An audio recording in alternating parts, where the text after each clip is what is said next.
మహిషాసుర మర్దిని. ఈ పేరు వింటే చాలు మనలో తెలియని ఒక శక్తి, ఒక ఉత్సాహం వస్తుంది కదో. మరి అంత శక్తివంతమైన ఆ స్తోత్రం వెనుక ఉన్న అద్భుతమైన కథ ఏంటో ఇప్పుడు తెలుసుకుందాం. చాలా మందికి తెలిసిన, ఎంతో ప్రసిద్ధి చెందిన ఐగిరి నందిని స్తోత్రంలోని మొదటి పంక్తే ఇది. సింపుల్గా చెప్పాలంటే, ఓ మహిషాసురుణ్ణి సంహరించిన దేవి, అందమైన జడలున్న పర్వతపుత్రి, నీకు జయమగుగాక అనర్థం. అయితే ఇది కేవలం ఒక ప్రార్థన మాత్రమే కాదు, ఇది ఒక వీరగాథకు నిలువుటద్దం. మరి ఎంత పవర్ఫుల్ మాటలు వెనుక ఉన్న ఆ పురాణగాథ ఏంటో చూద్దామా? ఇది మంచికి చెడుకీ మధ్య జరిగిన ఓ అసాధారణమైన పోరాట కథ. ఈ కథ మొదలయ్యేది ఒక శక్తివంతమైన, కాని అంతే అహంకారమున్న ఒక రాక్షసరాజుతో. అతనే మహిషాసురుడు. ఆసక్తికరంగా అతని పేరు, రూపం రెండూ కూడా అతని స్వభావానికి అద్దం పడతాయి. అంటే అతని రూపమెలా ఉంటుందంటే, అది అదుపులేని కోపానికి, విచక్షణలేని బలానికి ఒక సింబల్ లాంటిది. అతను బ్రహ్మదేవుడి నుంచి ఒక వరం సంపాదించాడు.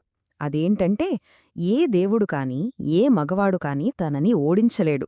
ఇక్కడే చూడండి అతని అహంకారం. ఒక స్త్రీ తనని ఏం చేయగలదులే అనే గర్వంతో ఇక ముల్లోకాలని గడగడలాడించడం మొదలుపెట్టాడు. మహిషాసురుడి అరాచకాలు పెరిగిపోవటంతో దేవతలకు ఏం చెయ్యాలో పాలుపోలేదు. ఇది తమ శక్తికి మించిన సమస్య అని వాళ్లకు అర్థమైపోయింది. బ్రహ్మదేవుడి వరం గురించి తెలిసాక త్రిమూర్తులు ఒక నిర్ణయానికి వచ్చారు. ఇప్పుడు ఒకే దారి ఉంది, తమ శక్తులన్నింటినీ ఒకటి చేసి ఒక సరికొత్త, అపూర్వమైన శక్తిని సృష్టించాలి అని. అలా దేవతలందరి శక్తులు ఒక్కటై ఒక మహాదివ్య తేజస్సుగా మారాయి. ఆ తేజస్సునుంచే దుర్గాదేవి ఆవిర్భవించింది. ఎందుకంటే కేవలం మహిషాసురుణ్ణి అంతం చెయ్యటానికే, అంటే ఆమె అందరి దైవ శక్తుల సమాహారమనమాట. ఇక చూడాలి, భయంకరమైన సింహం మీద కూర్చుని అమ్మవారు మహిషాసురుణ్ణి ఎదుర్కొంది. ఆ క్షణమే ముల్లోకాలను కదిలించేసిన ఒక మహాసంగ్రామం మొదలైంది. ఒకరోజు కాదు, 2 రోజులు కాదు, ఏకంగా 9 పగళ్ళు 9 రాత్రులు ఆ భీకర యుద్ధాన్ని చూసి విశ్వమంతా శ్వాస బిగబట్టి చూసింది. మనం ఇప్పుడు జరుపుకునే నవరాత్రులు వెనుక ఉన్న కథ ఇదే. ఈ యుద్ధంలో మహిషాసురుడు ఊరికే లేడు. తన మాయలు ప్రయోగించాడు. అమ్మవారిని ఎలాగైనా మోసం చేయాలని చూశాడు. ఎన్నో రకాల రూపాలు మార్చాడు. కాని అమ్మవారు కూడా సాధారణంగా లేరు. తన ప్రతాపంతో అవసరమైతే మహాకాళీగా మారి అతని ప్రతి ఎత్తుగడుని చిత్తుచేసింది. 9 రాత్రుల భీకర పోరాటం చివరికి ఆ రోజు రానే వచ్చింది.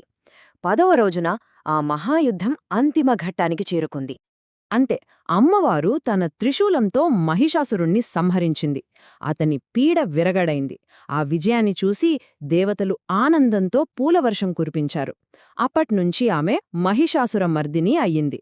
ఆ విజయానికి గుర్తుగానే ఆ రోజుని మనం విజయదశమిగా జరుపుకుంటాం. జగద్గురు ఆదిశంకరాచార్యులు రచించిన ఈ అద్భుతమైన స్తోత్రం గురించి చెప్పుకోవాలి.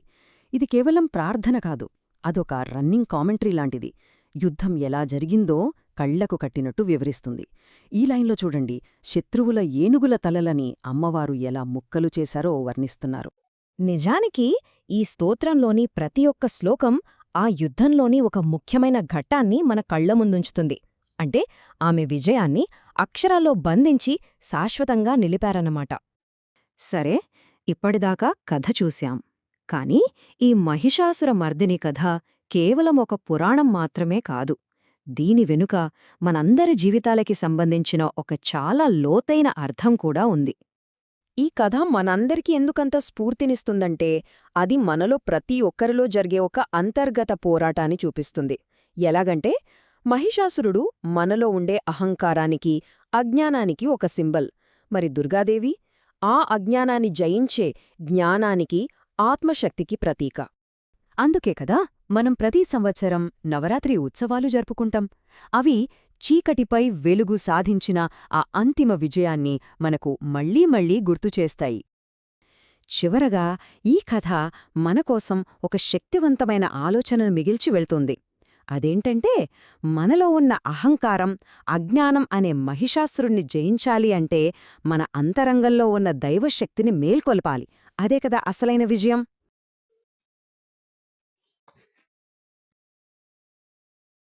ఈ విశేషాలను మరికొందరు భక్తులకు చేరవేసేలా ఈ వీడియోను షేర్ చేయండి. ఇలాంటి లోతైన ఆధ్యాత్మిక విషయాల కోసం మా ఛానల్ను సబ్స్క్రైబ్ చేసుకోండి.